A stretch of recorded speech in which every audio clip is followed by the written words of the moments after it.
माझं नाव नानासाहेब भुजंग ढवण आणि आम्ही औदुंबर पाटील यांच्यातून 228 बियाणं घेतलं होतं आणि आमच्या 4 बॅगाच्या आणि सगळंच खराब निघालंय बी. तर आता पेरून आता आमच्या इथं पेरा येत नाही. आमच्या इथं आता आमच्या इथं जायला आमच्या शेतात जायला रस्ता नाही बरं का. आम्ही पेरू शकत नव्हतो आता आणि आमची पूर्ण नुकसान झालेली आहे. तरी काय घडलं? बियाणंच उगवलं नाही, कसलंच बी उगवलेलं नाही आणि पूर्ण लॉट खराब निघालाय. इथं 100, 80, 90, 100 बॅग खराब निघाल्या त्या.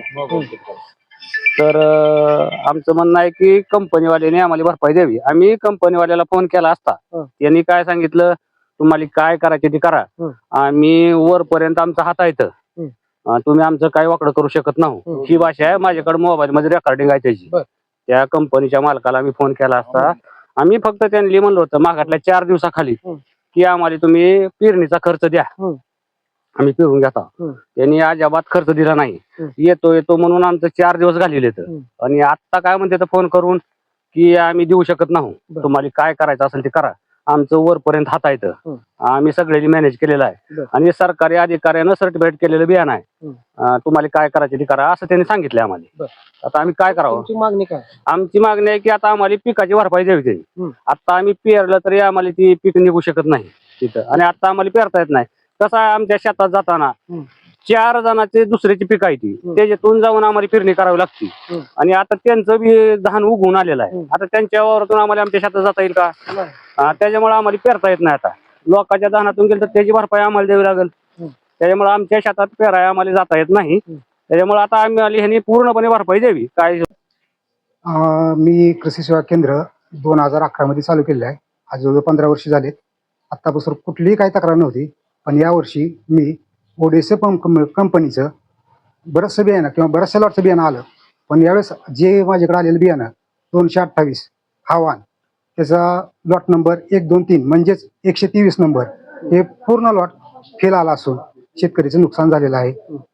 किती शेतकऱ्यांनी बी घेतलं होतं? किती हे 14 शेतकऱ्याला मी 16 शेतकऱ्याला बियाणं विकलं होतं. त्यातले 2 शेतकऱ्यांनी पेरलं नाही म्हणून त्यांना माघारी मागून घेतलं आणि बाकी 14 शेतकऱ्यांनी ती पेरणी केली पण ती फेल झाली आहे त्यांची. कंपनीशी काय तुम्ही बोलणं केलं? कंपनीशी मी लगेच त्यांचा माणूस बोलवून घेतला, त्यांना ते दाखवलं. कंपनीचा माणूस आला होता, त्यांनी सांगितलं की आपण त्यांना बॅग देऊ, पण शेतकऱ्याची मागणी अशी आहे त्यावेळेसची, त्या 2 दिवसाखालची, की आम्हाला खत बी आणि पेरणीचा खर्च द्यावा. पण कंपनीने फक्त बॅगच पाठवून दिले. बॅग पाठीमागे दिसते तुम्हाला. तुम्ही सगळे गावाचे संबंध आहे, पण तुम्हाला आता मोठा त्रास सहन करावा लागतो. होय. काय काय म्हणजे काय भूमिका तुमची? नाही, हा मानसिक त्रास तर आहेच, पण कंपनीनं ही त्यावेळेस जर भूमिका पटकरून घेतली असती तर हा त्रास बी मला झाला नसता आणि मला दुकान चालवायला अडथळा झाला नसता. किंवा ही माझे शेतकरी बंधू आहेत गावातलेच, कारण मला बी गावातच दुकान चालवायचं. माझं काजळा गावामध्ये दुकान आहे.